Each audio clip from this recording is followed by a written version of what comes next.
Hi guys, we're almost done booklet 2. So right now we're on page 75, the dialogue. For me, this selection is closest in nature to what you might see in an English classroom. It is a narrative with characters. It asks you about these characters in both multiple choice questions and short answers. So for me, this is the closest to something that I might teach or evaluate in an English classroom. It starts on page 75, the dialogue. So there are always 3 characters in the dialogue. One of them may be off scene, they may just be referred to, but not be present in the conversation. So you may have a mom driving her 2 kids to a fashion show, for example. You may have 2 colleagues working in an unsafe environment and refer to their boss. Those are 2 examples that I've seen in the past. As always, there is a power dynamic in this. So I have created for you with a very sophisticated diagram, what I call a sociogram. So you have some person who is at the top, who is, in terms of the power structure, the more powerful person. And this may not be the parent in the situation. And the example that I've given you in this booklet is certainly not the parent, it's actually the child, which is nice. And then there's 2 other people. And what I'd like you to do is to plot this out in terms of your reading, planning or construction. As you go through and you are sort of picking apart this reading, you can absolutely write down the 3 characters' names. And I'd like you to give them an adjective or a descriptive word that answers what are they like. And I'd like you to identify their motivation. What do they want? That's a good thing to do just in terms of considering characters for any reading passage, but especially here. What I found in the past is by doing so, you answer the majority of the questions as you do that. If you can figure out what they want and what they're like, pretty much the rest is open to you. It's fairly easy to process this. So what I would suggest is, you're going to read this. Perhaps before you answer the multiple choice questions or afterwards, it would be up to you on this. I think that it's a shorter reading and there is a bit of a trick, but it's not necessarily, this is just 1 page. There's a lot of dialogue, so it's quite easy to read twice. So I would start by reading this, reading the multiple choice questions, and there are 2 open responses here, 2 reading response questions here. And because this is a reading, section I reading, that this is not scored for conventions. So you do not have to go back and edit this. And because it's a 6-line answer that indicates reading, these ones are 30 points each. So you've got 60 points for the 6-line answers, plus some multiple choice. So it is a fairly hefty passage, but I think that these are some of the more interesting because they are narratives. They have plot and character and conflict. So maybe I'm a bit biased as an English teacher, but I kind of like them. So go ahead and do the reading. Read the multiple choice questions first or do the reading. And I would suggest reading the 6-line answer questions before you begin. These are on page 78.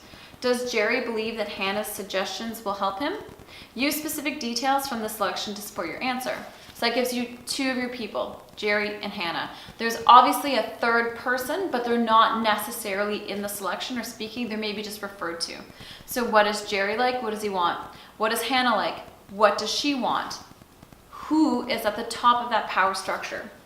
6, what does this selection show you about Jerry and Hannah's relationship? Okay, so these 2 people are very important. You're going to analyze their characters, and that's why planning it out using the sociogram may be helpful to you. So pause the video here, do the reading, maybe answer both the multiple choice and the 6-line answers, and then we'll take them up. Okay, I'm assuming that you've done the reading and that you've answered the multiple choice questions. There's just 4. You can take those up. And also, take a look at all of your codes for the 6-line responses. So, what would the most appropriate title be? What is indicated by the single quotation marks? What does Hannah mean when she says, "I was a wreck"? And how does Jerry feel when he exhales loudly in paragraph 10? So Those are all about people, character, motivation. An appropriate title is kind of like the main idea. The single quotation marks around go, hurry, those indicate that Jerry is speaking out somebody else's words. What does Hannah mean when she says, I was a wreck? So that would be making an inference about the term wreck. What does she mean? That she was exhausted from lifeguarding. How does Jerry feel when he exhales loudly? For he's beginning to relax. Okay, so that's the answers for these, and I would call this the most appropriate title. I would call it A New Start. We know it's not Father Knows Best. And a very close one would be Practice Makes Perfect. Okay, so those are your answers for the multiple choice. Let's take a look at the written responses. So, does Jerry believe that Hannah's suggestions will help him? Go back, you need to have details. This is an example where there's a right or a wrong response. You can't say that no, he doesn't believe, because he indicates to Hannah, he's like, yeah, that helps, any other ones. So that there's definitely an expected answer here that they're looking for.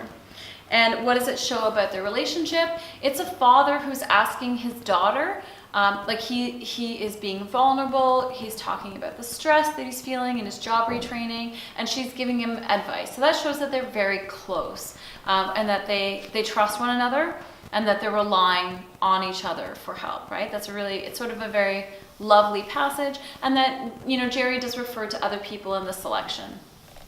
So 10, 20, and 30, we're just looking for reading comprehension here. So I've given you the answers for 10, 20, and 30. Let's go ahead and take a look at 30 for the first 6-line answer. Jerry believes that Hannah's suggestions will help him. This is shown when Jerry breathes a sigh of relief and asks for more tips. So again, you can't say that they don't help him, or else he wouldn't ask or solicit more help. Okay? Also, Jerry is cooperative with Hannah's suggestions, such as visualizing himself at his job. At the end of the story, Jerry also wants to go for a walk, just like Hannah suggested. So you've got an idea, details, details, details. In this one, I don't think it's as important as the open-end response to tie these back together, but me personally, I think it's a good habit just to include. Clearly, Jerry is helped by Hannah's, right, whatever you've used in the topic sentence, I would restate it here below. Okay, so that's a perfect 30 response. I think it's quite good. Keep in mind these are not scored for convention, so you do not have to go back and edit it. Let's take a look at the next one. Again, you've got 10, 20, and 30, and then it has specific and relevant details from the article. It's got an accurate response, and they are looking for a certain response here. It's not an opinion. Okay, so they have predetermined a few things. So let's look at the code 30. Jerry and Hannah have a good relationship with each other because they are always there to support each other's ambitions and to ease each other's mind. This is shown when Hannah tells Jerry, "You're a fantastic chef," and when Hannah mentions how Jerry helped her with advice for her new lifeguarding job. So they've got a main idea. They say they're close, that they have a good relationship, so they've used a value statement there. And then there's details, and the student has even quoted the article. Perfect. So that's a nice combination of lines taken directly from the article and then paraphrasals as well. It's consistent. They are looking for this answer. They're not going to accept they have a poor relationship or they're argumentative. That's not indicated by the reading selection. So in this case, there's absolutely a right answer that they are looking for, and that is why they're asking those questions. So section J is writing. It is the open response again. We know at the top it says writing, so there are going to be marks for conventions as well as the ideas included. I'm not going to go over this one again because it is in booklet 1 as well as the multiple choice editing, so just refer to those videos. I'm not going to redo them in booklet 2 because it's covered there, but don't ever skip it. This one is 50 points, 30 points for the ideas, 20 points for the editing. So go ahead and watch that video again, and thanks guys for this. Almost done.